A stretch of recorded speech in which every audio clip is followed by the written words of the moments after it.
Eu não sei porquê, mas eu tive a impressão de ter sido retratado aqui, viu, irmãos, hoje? Eu tive essa impressão. Mas querem saber, da última vez que eu aqui estive, eu era um homem agradecido. E hoje eu estou mais agradecido ainda, irmãos. Eu não imaginava que meu coração pudesse abrigar tanta gratidão. Essa semana eu estive fora, eu estive em Belo Horizonte, mais uma vez naquele estado, com aqueles irmãos. E passei a semana compartilhando da palavra com alguns que estão terminando o curso de teologia ali. Foi uma semana muito abençoada, muito abençoada. E eu fui tratado com tanto carinho, que aquela turma em sua reunião, eles vão se formar agora dia 16 de setembro, resolveram convidar-me para voltar a estar com eles e participar da cerimônia de formatura, pregando naquela noite. Eu me senti muito feliz e agradecido. Só que quando eu cheguei em casa, a visão do meu filho caminhando pelo condomínio encheu o meu coração, fez com que o meu coração transbordasse. Se você não viu essas imagens, pode procurar nas redes sociais, eu coloquei. Multiplicou-se a alegria no meu coração. Gente, que coisa! E eu que pensei que ele ia precisar de muito tempo. Deus é bom, Deus é o Senhor do tempo, não é? E eu que pensava que nós ainda íamos precisar da cadeira de rodas, eu que pensava isso, que pensava aquilo. Deus é tremendo, irmãos, e eu quero continuar agradecido ao meu Senhor por tudo que Ele tem feito, pelas suas orações, pelo seu cuidado para comigo, para com a minha família, para com meu filho. Mas aqui está o tema da manhã de hoje. Eu quero falar-lhes sobre 3 princípios da lei da semeadura. E vou fazer isso a partir do texto. Eu acho que eu não vou conseguir. Quando começa assim, é sinal de que não vai acontecer. Vou precisar de você, tá bem? Ok. Então eu vou fazer o seguinte. Nós vamos usar como referência aquele que é o texto escolhido, aquele que foi o texto escolhido pela Convenção Batista Alagoana para a campanha missionária. Eu vou pedir que você leia comigo da forma como ali está, juntos a uma só voz. Lembrem-se, aquele que semeia pouco, também colherá pouco. E aquele que semeia com fartura, colherá fartamente. Eu quero falar-lhes sobre 3 princípios da lei da semeadura. E o primeiro deles é o que eu estou chamando aqui de princípio da natureza. Posso explicar-lhe o que quero dizer com isso, sim. Não nesse texto, mas provavelmente lá no texto de Gálatas, capítulo 6, 7, este princípio que chamo aqui princípio da natureza, ele se torna muito claro. A Bíblia vai dizer assim, que o que o homem semear, aquilo que o homem semear, isso também ceifará. É assim que está escrito.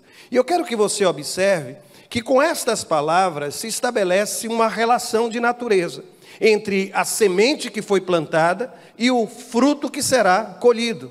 Não há mudança. Eu não posso esperar, como diz Jesus, colher figos do espinheiro, uvas do espinheiro, ou uma fruta diferente daquela que foi plantada. É por isso que existe sim uma relação de causa e efeito entre aquilo que é o tempo de semeadura e aquilo que é o tempo da colheita. E o curioso é que no tempo da semeadura, nós experimentamos uma liberdade que se revela em várias dimensões. Por exemplo, você pode escolher se vai ou não semear. Isso é fato.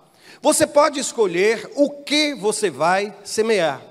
Você pode escolher onde vai semear. Você pode escolher o quanto vai semear.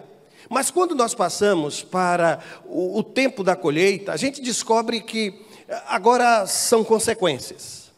Tudo o que eu estou colhendo foi resultado de uma decisão em liberdade que eu tomei no tempo da semeadura. Se plantei ou não plantei, onde plantei, o que foi que eu plantei. E sabe aquela relação de natureza? Eu não posso esperar lá, por exemplo, na minha velhice, ser respeitado se eu não viver uma vida de integridade. Eu não posso esperar lá adiante ser abraçado, acolhido, compreendido, se eu não semeei as sementes da compreensão, do acolhimento, da atenção para com o outro. Aquilo que eu vou colher é determinado por aquilo que eu plantei. E isso é uma lei simples, e é uma lei espiritual que rege a minha vida e a sua vida também. Por isso, você não pode esperar colher o que nunca semeou, onde nunca semeou. Eu tenho encontrado filhos que hoje têm enormes dificuldades de amparar os seus pais, porque nunca foram amparados entre eles. Agora, o pai na velhice, a mãe na velhice, nunca foi construída uma relação de afeto. Entre irmãos da mesma forma, numa comunidade de fé da mesma maneira. É por isso que eu quero insistir com você. Não espere colher aquilo que você não plantou. Por quê? Porque existe um princípio que é o princípio da natureza, que une a semente ao fruto. Em Provérbios 22, versículo 8, está escrito assim, que quem semeia a injustiça, colhe a maldade. Em Oséias, no capítulo 8, versículo 7, está escrito assim, eles semeiam vento e colhem tempestade. Em Jó, no capítulo 4, verso 8, Elifaz está conversando com Jó e ele diz, pelo que tenho observado, quem cultiva o mal e semeia a maldade, isso também colherá. Portanto, irmãos, é ilusão pensar que não seremos alcançados pelas consequências dos nossos atos, pelas consequências de nossas escolhas. E algumas vezes essa colheita vai acontecer na eternidade. Porque nós somos, às vezes, implacáveis em relação ao próximo. Nós queremos que aquele que plantou o mal, diante dos nossos olhos, venha colher a maldade. Nós queremos, de alguma forma, ter o direito de dizer, mereceu, bem feito, está colhendo aquilo que plantou. Mas algumas destas colheitas só vão de fato acontecer na eternidade. E é por isso que a lei da semeadura, ela precisa ser pensada, refletida, à luz da eternidade. À luz da eternidade. Por quê? Porque é ilusório tudo isso. Aliás, semear é a única forma de interferir no seu futuro. Se de fato você quer colher um dia, eu não sei se você já percebeu, mas quando Eclesiastes diz, lembra do teu Criador nos dias, na tua mocidade, antes que venham os maus. Não é assim que o texto diz. O que é que o texto está estabelecendo? Que uma velhice saudável, que uma velhice marcada pelo cuidado de Deus, é resultado de uma juventude responsável. É por isso que eu quero desafiar você, e eu vou voltar a falar sobre isso, a pensar em longo prazo, ou a longo prazo, daquilo que vai ser a consequência dos seus atos hoje. Estamos juntos então até aqui, o primeiro princípio da lei seria este princípio da natureza. Um segundo princípio aqui também me chama a atenção, que é o princípio da proporção.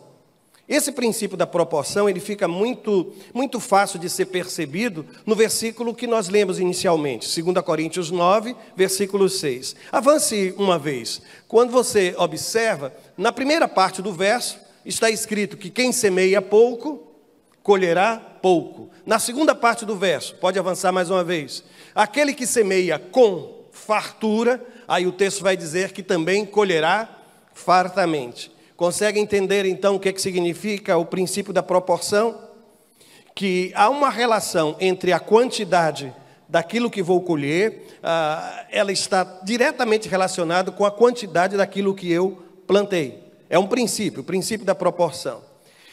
É triste reconhecer que este verso tem sido utilizado de forma errônea por uma teologia que costuma ser chamada de teologia da prosperidade.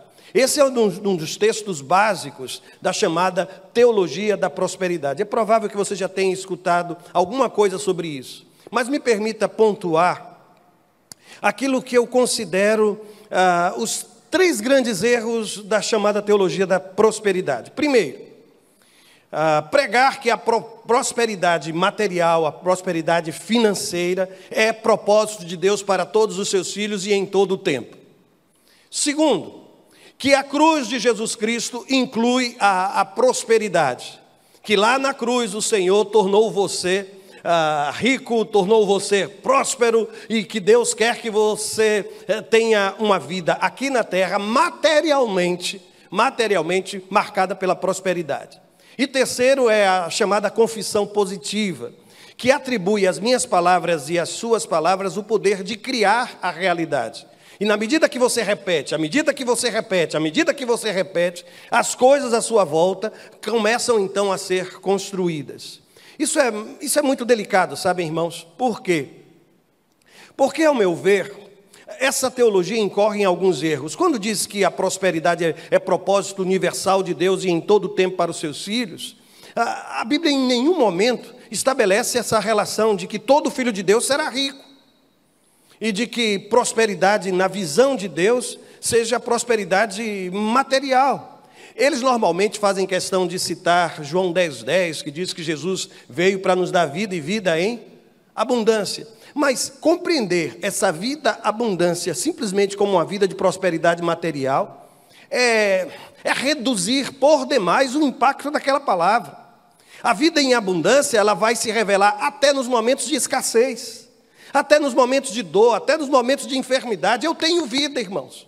Eu não deixei de ter vida em abundância. Nos dias em que meu filho esteve hospitalizado, nos dias que esteve em UTI, eu gozei da abundância do consolo de Deus, do conforto de Deus, da palavra de Deus, do amor do povo de Deus. Eu vivi períodos de abundância. É por isso, irmãos, que eu não posso estabelecer essa relação entre a abundância prometida pelo Senhor com prosperidade de natureza material. Quando diz que a cruz inclui a prosperidade, sim, irmãos, a cruz é motivo de redenção. Inclusive, na cruz, os meus valores, eles se modificam. Eles são transformados. Eu me lembro de alguém dizendo, sabe, que quando alguém desejou desenhar o céu, quando a palavra quer que eu e você entenda o que é que significa o céu, diz que a gente vai andar em quê, irmãos? Em ruas de ouro. Você já imaginou uma rua calçada de ouro? O ouro debaixo dos seus pés? Aquilo que hoje é a paixão do homem, aquilo pelo qual ele corre, que é o ouro, que é a prata, que é o dinheiro, vai ser tão desprezível que vai estar na sola dos meus pés. É impressionante isso, irmãos. É como se dissesse, olha, a realidade que nos espera, ela é tão poderosa, ela é tão rica, tão maravilhosa, que aquilo que a gente tem aqui por excelência, não se compara àquilo que está reservado para o povo de Deus na eternidade. Mas parece que mesmo mergulhados na graça, a gente ainda insiste com esses critérios humanos para identificar se aquela pessoa é rica é porque ela é justa, se ela é pobre é porque é um ímpio. Onde foi que já se viu? E sinceramente, irmãos, neste mundo onde jaz o maligno, há tanta gente cuja vida é marcada pela corrupção, pela impiedade, pelo pecado, com dinheiro, muito dinheiro nos bancos, inclusive bancos fora deste país, onde o dinheiro tem sido lavado. Imaginar que riqueza material é sinônimo de graça, de misericórdia de Deus, é reduzir por demais aquilo que o Senhor nos oferece, irmãos. E eu vou adiante. Eu até acredito que a ausência de Deus foi preenchida pela sociedade lá fora, pela busca do dinheiro. Nós hoje criamos uma espécie de cultura da ganância. E nesse sentido, essa teologia da prosperidade, que pessoalmente eu considero até uma ofensa chamar isso de teologia, é a versão gospel desse tipo de pensamento. Igrejas hoje estão cheias de gente, de empresários que querem fazer de Deus o seu sócio, de pessoas desempregadas que querem fazer de Deus a sua empresa de colocação no mercado. Mas eu quero lhe dizer que aquilo que Deus tem para mim e para você é muito mais, irmãos, do que riqueza material. É uma riqueza tão grande que até quando nos falta, até quando perdemos tudo, como aconteceu com Jó, Deus continua presente na minha vida e na sua vida, irmãos. Eu preciso crer nisso. Aliás, se a sua identidade for baseada no seu dinheiro ou na sua carreira, no dia em que estas coisas deixarem de existir, não restará mais nada, não vai restar um eu. Por quê? Porque a sua identidade vai estar atrelada a tudo isso. E então, você experimenta o gosto amargo do desemprego e vai ficar perdido. Perde todos os seus bens e perde também o significado para a sua vida. Eu vou adiante, sabe?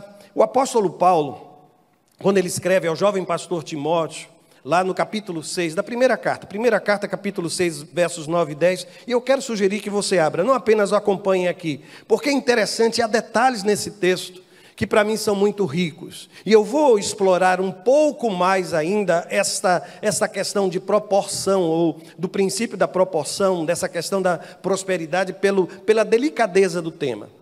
Lá naquele capítulo, Paulo diz assim: os que querem ficar ricos caem em tentação, em armadilhas e em muitos desejos descontrolados e nocivos, que levam os homens a mergulharem na ruína e na destruição, pois o amor ao dinheiro é raiz de todos os males. Algumas pessoas, por cobiçarem o dinheiro, desviaram-se da fé e se atormentaram a si mesmas com muitos sofrimentos. Eu quero que você observe as marcas desse texto. Ainda está com a Bíblia aberta, não? Veja o versículo 9. Há uma marca que eu chamo de impulsividade. Observem o texto. Os que querem ficar ricos caem em tentação. A palavra que ali foi traduzida por tentação é a palavra peirasmos, que significa tentação, sim. A semelhança de uma outra palavra que tem a ver com o teste de uma moeda. Mas peirasmos é muito mais do que isso. É como se representasse um momento de crise em que você é desafiado a fazer suas escolhas. Essa palavra era usada para descrever o comportamento de uma mãe águia, quando no ninho ela queria ensinar os seus filhotes a voar. Tinha chegado o tempo, e ela pega no bico esses filhotes, sobe com esses filhotes, deixa-os cair, e enquanto eles caem, eles percebem que conseguem voar. Esse é o significado. Só que o texto bíblico usa aqui como um desafio da parte de Deus. Quem é você? O que a crise revela na sua vida? É por isso que o texto diz que quem quer ficar rico acaba sendo tentado, duramente tentado. E veja a continuação do texto.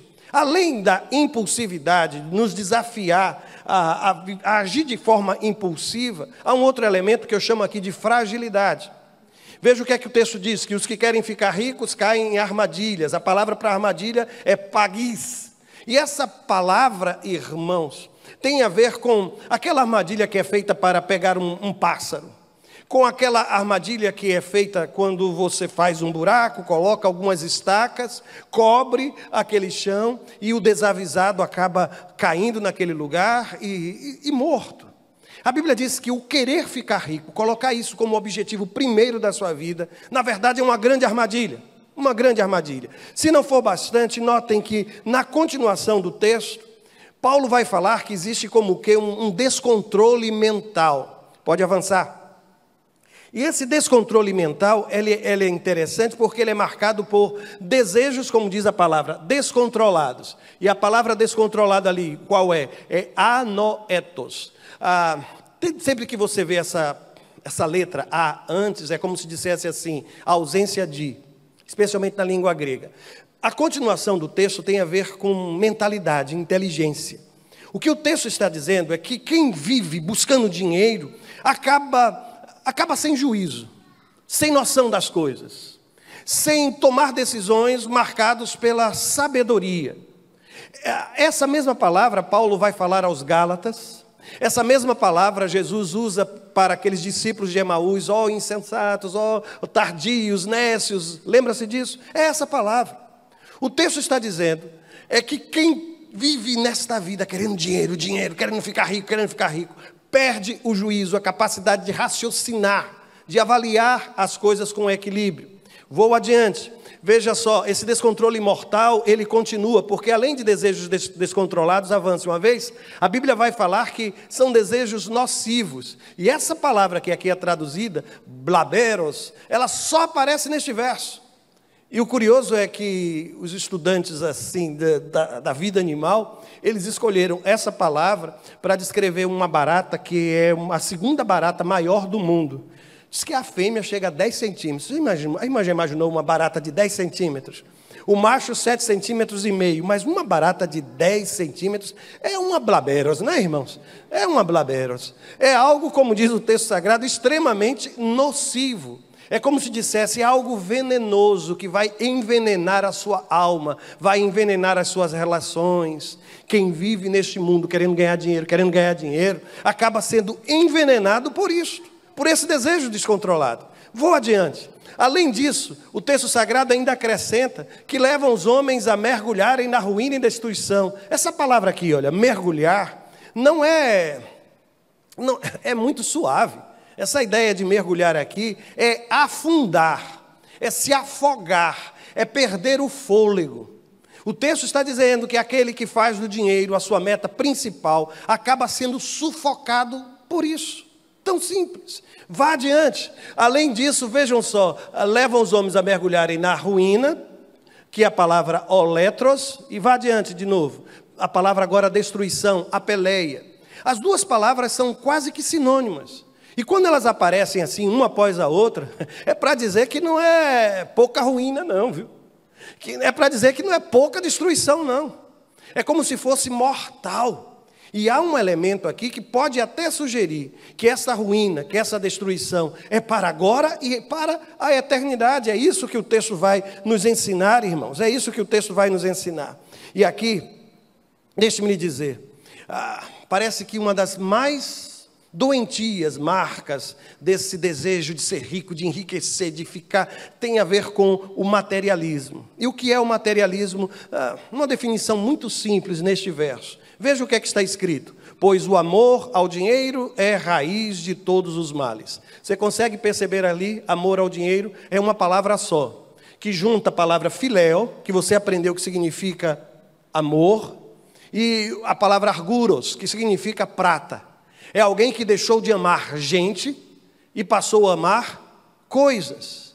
É alguém que fez da prata, do ouro, a coisa mais importante na sua vida. Essas coisas não são para serem amadas, são para serem usadas. Elas não podem ser o fim último de sua vida. Você não pode trazer prejuízo para as suas relações afetivas em função do dinheiro, em função da prata.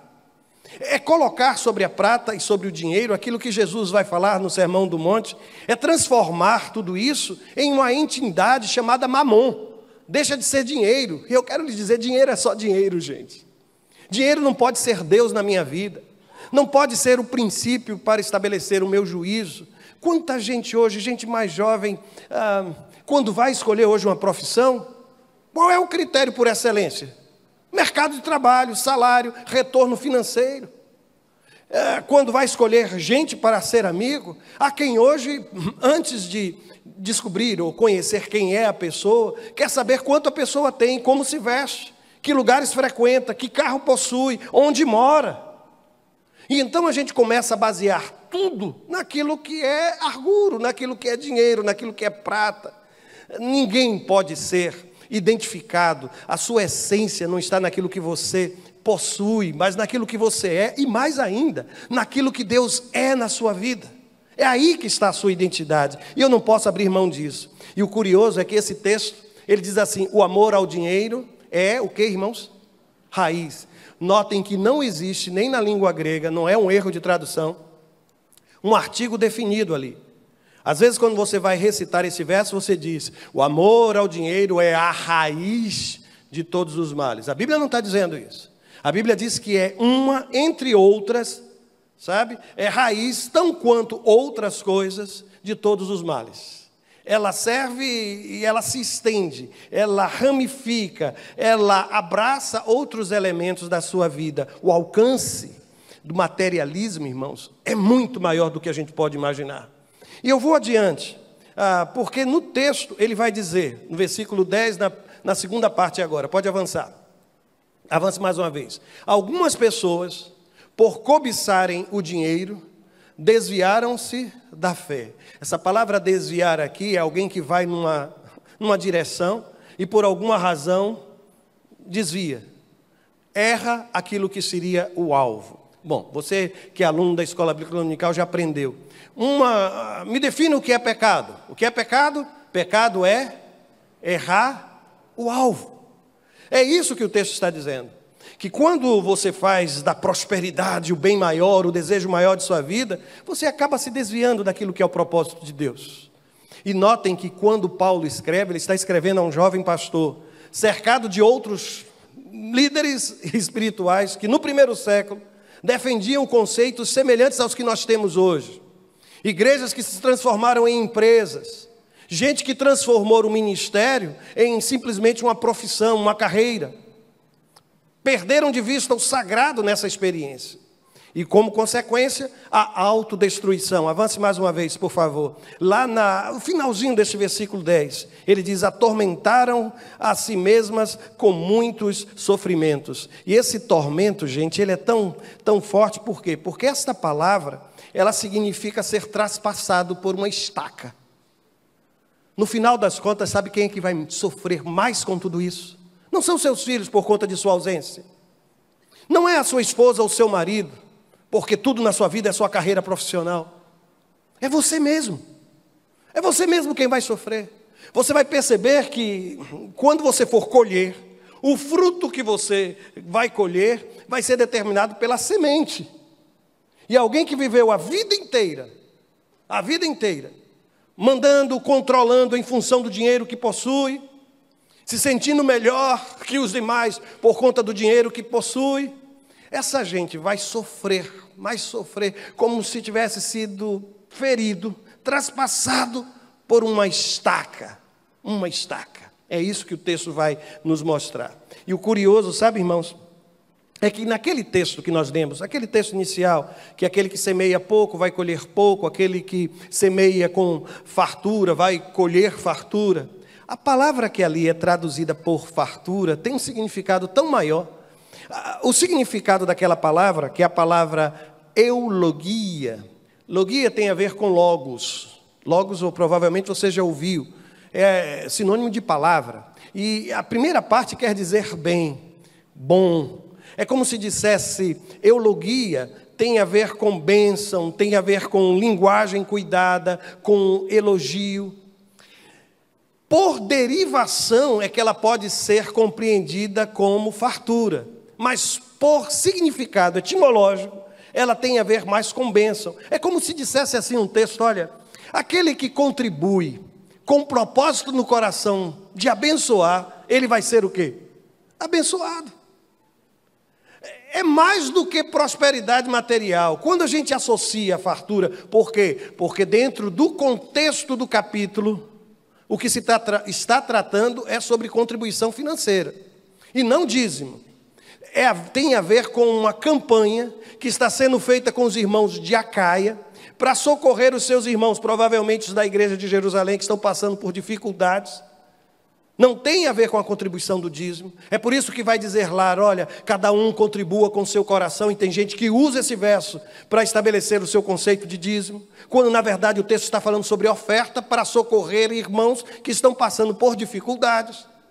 Aí o texto diz, olha, se você colocar no seu coração o propósito de ser bênção na vida de alguém, você já percebeu que quem abençoa é muito mais abençoado? É isso que o texto está dizendo. Agora, querer transformar a igreja, a comunidade espiritual, numa venda, num armazém, numa mesa de barganha, eu dou isso para ganhar aquilo, eu vou dar mais para receber mais. Eu sei que os irmãos têm escutado isso. Você deve ter TV na sua casa. E já ouviu que essa tem sido a tônica de muitos pregadores. Mas o que a Bíblia está dizendo é que o mais importante diante de Deus é você querer ser bênção. E isso se traduz também nesse processo de contribuição, de perceber a necessidade do outro, no sustento da comunidade, em tudo. O que a Bíblia está dizendo é seja bênção. Aliás, quando vai falar que contribua conforme está lá no seu coração, vai acrescentar um elemento maravilhoso, que a gente vai falar sobre ele daqui a pouco, que é o elemento da alegria. Mas vamos à terceira e última, ou o terceiro e último princípio, que eu estou chamando aqui de princípios das estações, e eu não vou tratar dele tão extensamente quanto o segundo. O que é esse princípio das estações? Vamos voltar ao texto de 2 Coríntios 9:6, marca ali, por gentileza. Semeia, e aí vem o verbo no futuro, colherá.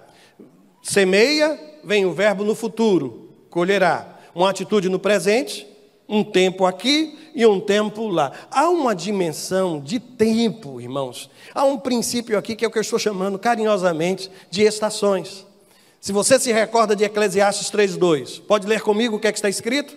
Que há um tempo de plantar e um tempo, vamos juntos, tempo de plantar, tempo de colher. Eu estava conversando inclusive com os jovens que estão terminando o curso lá em Minas Gerais, e uma das coisas que eu conversava com eles é que às vezes nós queremos começar por onde muitos estão terminando. Nós queremos que o nosso tempo de plantio, a gente possa ter os mesmos resultados daqueles que já estão nessa caminhada há muito tempo e já chegaram no tempo da colheita. E eu não sei se você é ansioso, meu Deus do céu. Se tiver alguém ansioso aqui, eu quero que... Você pode esquecer tudo o que eu lhe disse, mas por favor, lembre-se disso, que a vida é regida por estações. Há um outro texto do Novo Testamento, que é o texto de Tiago, ponha por favor, que Tiago diz assim à igreja: portanto, irmãos, sejam pacientes até a vinda do Senhor. Vejam como o agricultor aguarda que a terra produza a preciosa colheita, e como espera com que, irmãos? Paciência, virem as chuvas do outono, que eram as primeiras chuvas, quando eles semeavam. Aí o texto diz, e também ele vai esperar as chuvas da primavera, que era a chuva que determinava o quê? O tempo da colheita. Tudo tem um tempo na vida. Talvez agora você esteja no tempo de semear, é isso? Talvez não, talvez você esteja no tempo de colher. Eu não posso inverter as estações, eu não tenho controle sobre elas, irmãos, eu não tenho controle. A semeadura, ela dá início a processos que fogem ao controle do semeador. Você lançou a semente? Meu irmão, deixa eu lhe dizer, você abriu mão do controle. Você controlava a semente enquanto ela estava na sua mão, mas no momento em que você lança, você perde o controle desses processos. Você perde. E aqui você precisa ter, como diz o texto sagrado, paciência, sabedoria para entender o tempo de uma coisa, o tempo de outra. Aliás, Jesus, ele conta uma parábola que ilustra muito bem isso. Mesmo no primeiro século, aquela gente, os agricultores, tinham plena consciência destes processos que são iniciados pela semeadura. Veja o que é que a Bíblia... É aquela parábola do agricultor que plantou e foi dormir, lembra-se dessa? Aí a Bíblia diz que enquanto ele está dormindo, ele não pode fazer nada. Aí o texto diz que ele simplesmente espera. E aí vem o processo descrito. A terra produz as colheitas por si própria. Primeiro aparece uma folha, depois se formam as espigas de trigo e por fim o cereal amadurece. Como é difícil, né, irmãos? Eu não sei se você é dessa gente que quando planta fica lá todo dia para ver, deixa eu ver se ela já nasceu. Deixa eu ver se ela já brotou. Meu Deus, esse tempo todo. E tem algumas árvores que quando sabem que o plantador ele é impaciente, ao invés delas crescerem para cima, elas crescem para baixo, a semelhança do bambu, né? Ela vai criando raízes lá embaixo e você fica indignado, não é possível. Tenho regado tanto isso, tenho adubado, tenho até conversado com as plantas, pastor, porque eu ouvi dizer que é bom a gente conversar com as plantas. Não é sinal de loucura, é porque eu li. E eu chego, dou bom dia às minhas orquídeas, dou bom dia às minhas plantinhas, e elas não sorriem para mim, não desabrocham, não fazem coisa alguma. O que é que o texto está dizendo? Que tudo é um processo. Aí vem o tempo do cereal amadurecido, aí diz o texto assim, veja a continuação. E assim que o cereal está maduro, o lavrador vem e o corta com a foice, pois chegou o tempo da colheita. Ah, meus irmãos, como é bom quando chega o tempo do cereal maduro, né, irmãos? Que a gente tira com a foice, que a gente tira com a mão, a gente tira com o dente, mas a gente experimenta dos frutos do trabalho. Quem trabalha com igreja já aprendeu que alguns frutos não serão colhidos, que processos às vezes envolvem vários ministérios, como diz o texto lá de Coríntios, que um plantou, o outro vem e regou, mas Deus é quem dá o crescimento. Então, se você escolhe trabalhar com gente, se você escolhe mexer com coisas de natureza espiritual, se você resolveu criar um filho, se Deus lhe deu um filho, lembre-se, eu vou dizer uma coisa esdrúxula, mas filho não é mandioca, irmãos. Porque me parece que a mandioca ela tem um curto, é verdade o pessoal que entende disso, curto espaço de tempo para ser plantado e colhido? Não é uma tâmara. Quanto tempo leva a tâmara? Quanto? Diga de novo. 8, 9 anos. Eu estou dizendo porque ele é um especialista, viu, gente? Quem quiser, inclusive, pode consultá-lo sobre isso. Mas é verdade.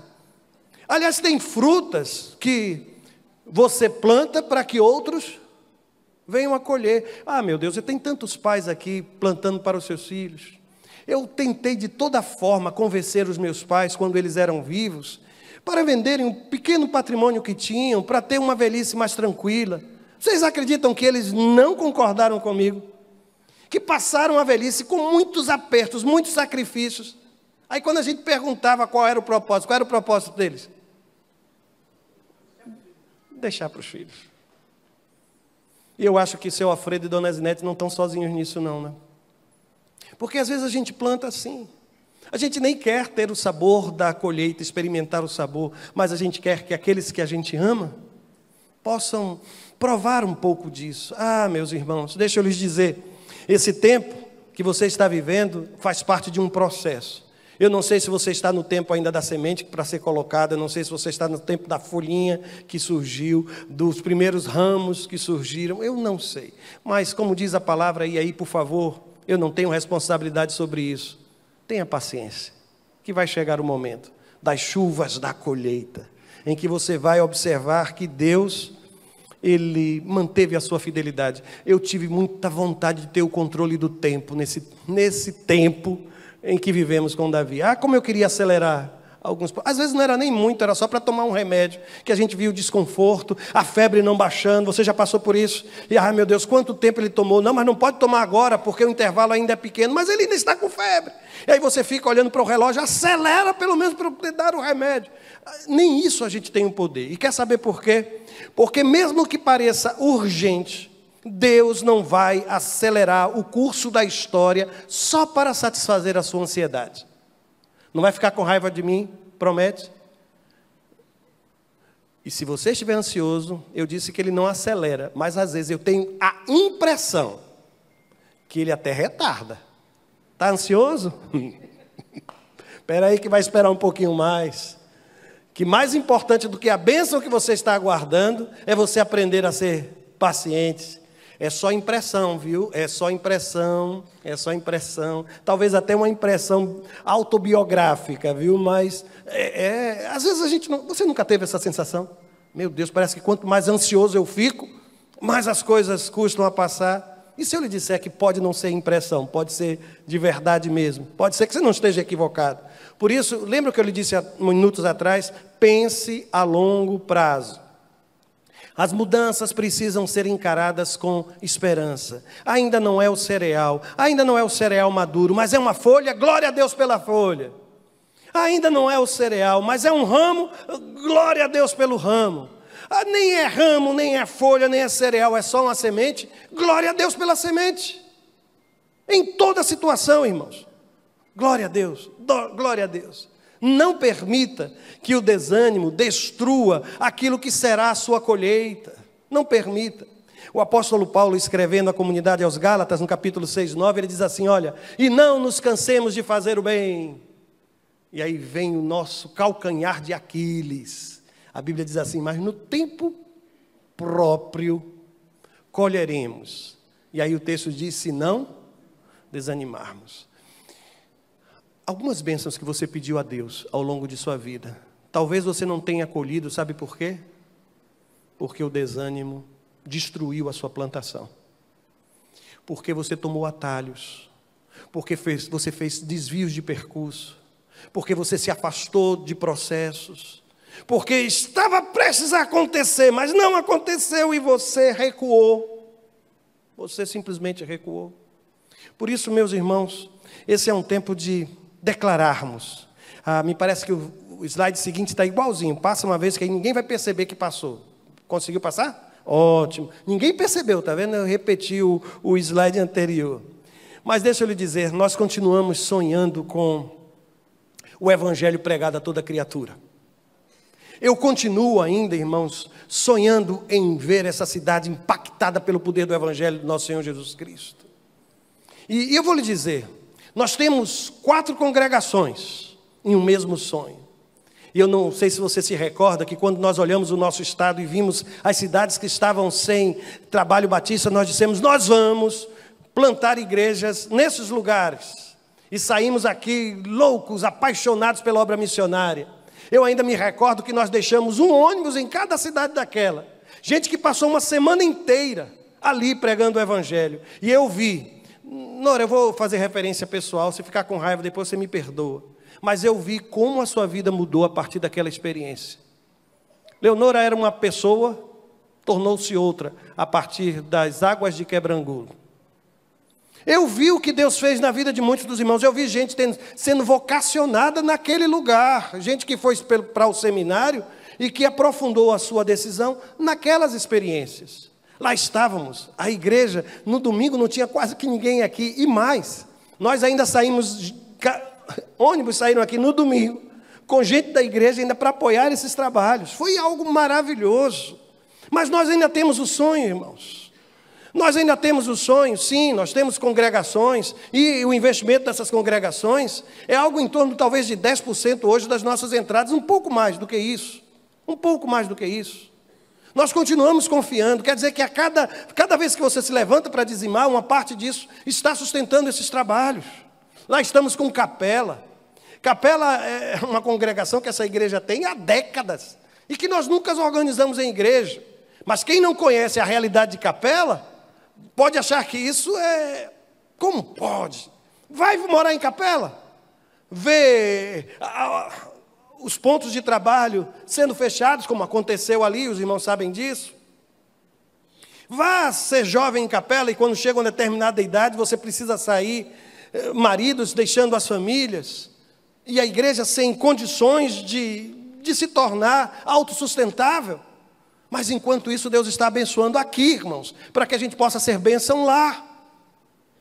Lá está Mata Grande, lá está Arapiraca, um dos maiores desafios missionários do nosso estado, porque é uma cidade com aquela quantidade de gente, e uma presença evangélica tão minúscula.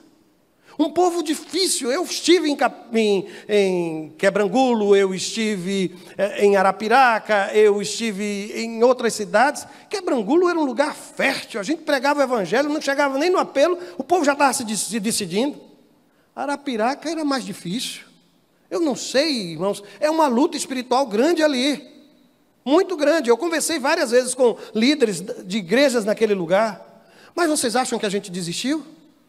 Passamos por dificuldades enormes ali. A congregação passou por um momento de ser reinventada, recomeçar tudo. Mas a gente sonha. Foi para isso que Deus nos chamou, para ser bênção, irmãos. Por isso a gente precisa semear com fartura. Nós precisamos nos envolver com esse espírito de ser bênção. Porque o sonho ainda continua, irmãos.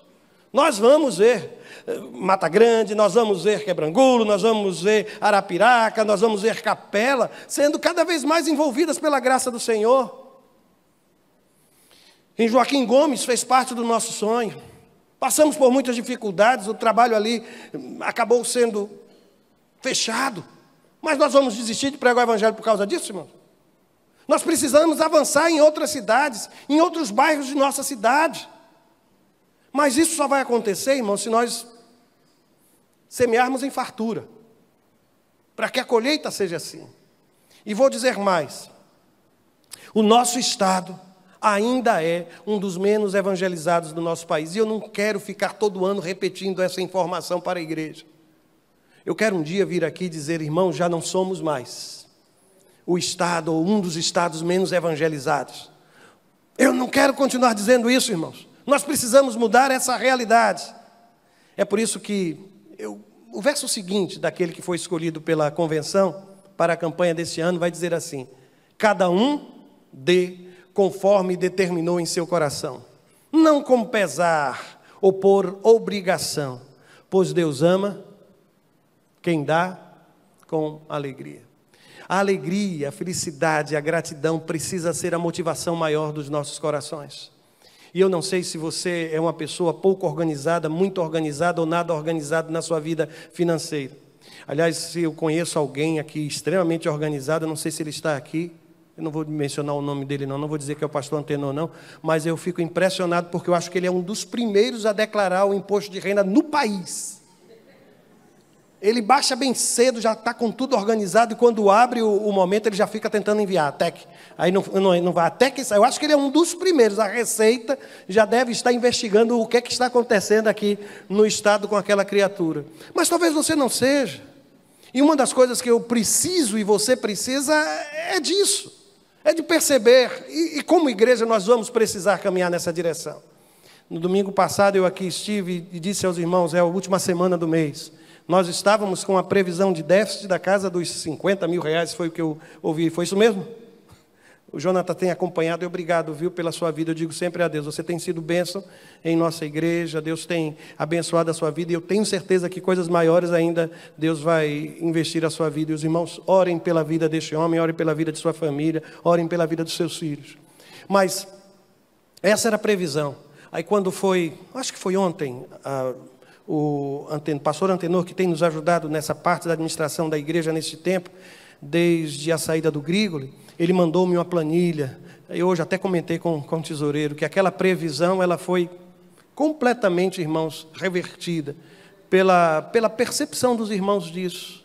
Pela percepção dos irmãos disso. E nós não chegamos ao final sem qualquer déficit em nossas contas. Sem qualquer déficit. Não que a gente esteja com dívidas, porque aquilo que a gente tem como saldo de outras contas, de outras contribuições, tem ajudado e abençoado a igreja. Mas passou. É aquelas coisas que Deus manda a gente ficar de joelhos e repensar algumas posturas, repensar alguns comportamentos. E eu quero me juntar aos irmãos nesta arrancada. Porque, meus irmãos, eu não fiquei mais jovem, não, com tudo isso que passei. Infelizmente, eu já fui olhar, o corpo continua, a coluna ontem deu uma travada. Eu ainda continuo como um homem de 60 anos. Mas, se tem algo que nos motiva, é a gratidão. Se eu já um dia me dediquei ao Senhor para viver o ministério, eu hoje, sabe aquela canção, se eu tivesse 1000 vozes para o Brasil encher? A gratidão que está na minha alma é tão grande, que eu não quero desperdiçar um momento sequer, que não seja para o louvor do nosso Senhor. E eu quero desafiar você a também viver isso.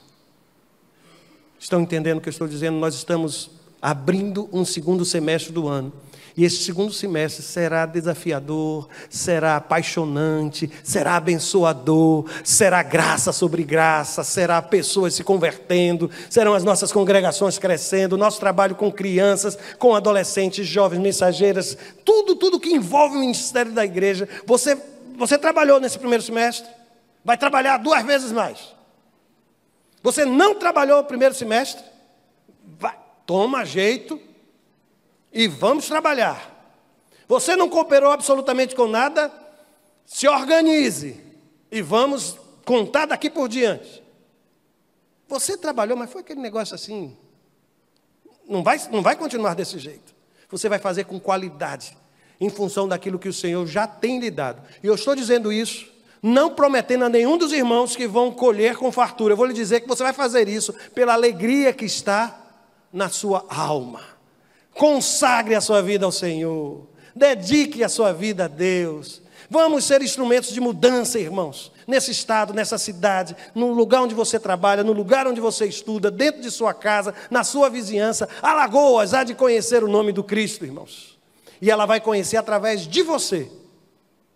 Porque quando a gente fala de missões mundiais, a gente fala, mas você nunca se vê na realidade lá na China, na realidade lá não sei aonde, na África para pregar, para fazer. Mas eu estou falando agora de Maceió, estou falando de sua família, estou falando de sua casa. Qual foi a última vez que você convidou alguém para vir à igreja para conhecer o Evangelho? Qual foi a última vez que você participou de um pequeno grupo?